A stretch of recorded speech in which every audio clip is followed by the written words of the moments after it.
a highly trained U.S. Navy SEAL who traveled to the Philippines for a special joint training program. Jackson believed he had already experienced the toughest challenges a soldier could face.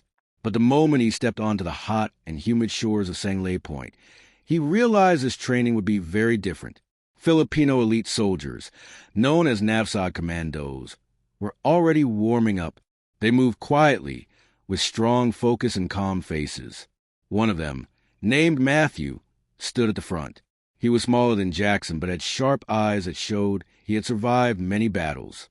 Jackson expected a friendly welcome, but Matthew simply nodded and said, "Let's begin." That was the first sign that this would not be like anything Jackson had faced before. The first test was a long ocean swim. Jackson thought this would be easy because he trained in cold California waters. But he was wrong. The water here had strong sideways currents, and the heat from the sun felt like fire on his back. For almost an hour, Jackson fought the waves. His arms burned and his shoulders felt tight. Meanwhile, Matthew swam smoothly beside him, barely making a splash. When they reached the shore, Jackson fell to sand, gasping for air. Matthew, however, stood straight and steady, like he had just taken a short swim. But there was no time to rest. The instructors shouted for the next drill right away. Next, the soldiers had to carry heavy logs through deep, sticky mud. Jackson had done log carries before Navy SEAL training, but this mud was much worse. It grabbed his boots, pulled him down, and made every step feel like lifting a mountain. Jackson lifted the log onto his shoulder and tried to keep up, but he soon slipped and fell face first into the mud. For a moment, he felt embarrassed and expected laughter. Instead, a strong hand pulled him back up. It was Matthew. "Keep moving, brother. NAVSOG doesn't leave anyone behind," Matthew said. Jackson was surprised. These men were tough, but they also worked together like a true family. Their strength wasn't loud. It was quiet and powerful. After the mud challenge, the team headed to the obstacle course. The heat was heavy, and it was hard for Jackson to breathe. He climbed ropes, jumped walls, and ran long distances. Sweat made his hands slip, and he struggled to hold on.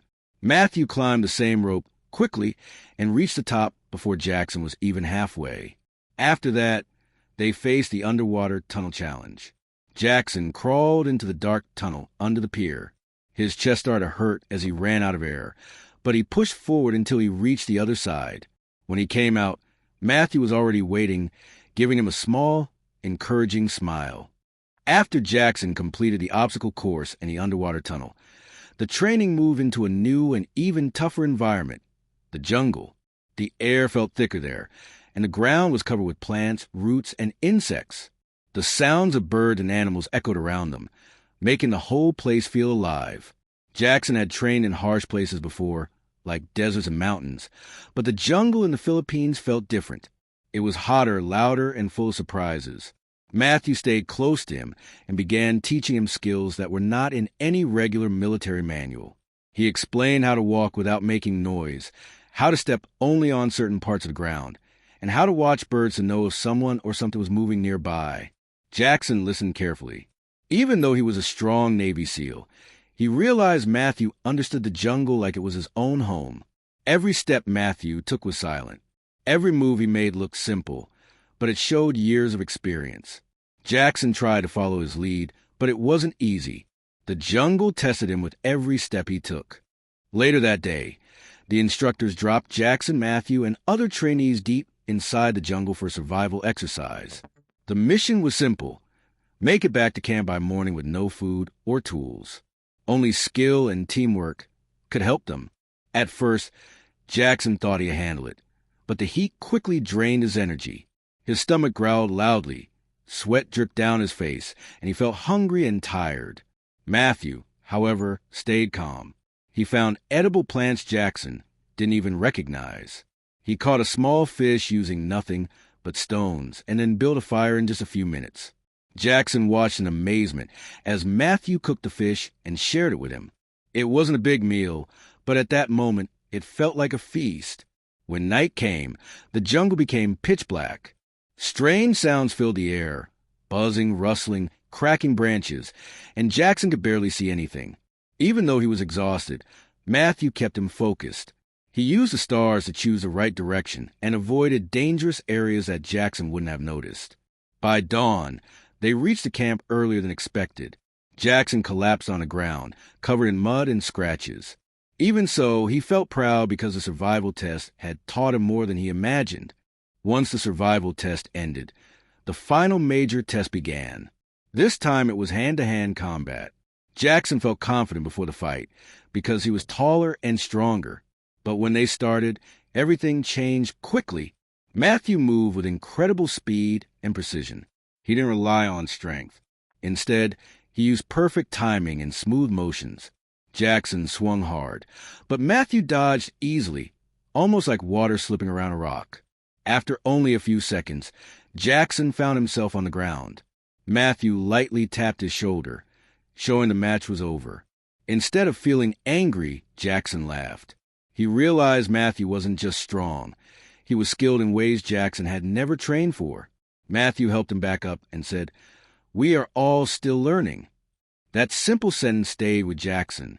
It reminded him that even the strongest soldiers have more to learn, especially when facing someone with different experiences and talents. After completing all the challenges, Jackson was called forward by the NAVSOG commander. The Filipino operators stood in a circle around him, their faces serious but respectful. Jackson expected only a short farewell, but instead, the commander handed him a NAVSOG patch. Jackson stared at it, as if he couldn't believe what he was seeing. The patch wasn't large or shiny, but it carried the weight of everything he had been through. The commander told him, "You finished every challenge. You never gave up. Keep this patch to remind you that true strength comes from humility and heart." Jackson felt something he didn't expect. His eyes began to sting, and he had to take a deep breath to stay steady. Before leaving, he told Matthew, "I came here to test myself, but I learned much more than I expected." Matthew simply replied, "The ocean and the jungle show you who you really are." Those words followed Jackson as he stepped into the helicopter, holding the patch tightly in his hand. Back in the United States, Jackson reunited with other Navy SEALs. They rushed over, expecting him to brag about beating the training overseas. But instead of showing off, Jackson just laughed and said, "Those NAVSOG boys, they're different. They're built from something special." His teammates were surprised. Jackson had always been confident and strong, sometimes even stubborn, but now he spoke with more calmness.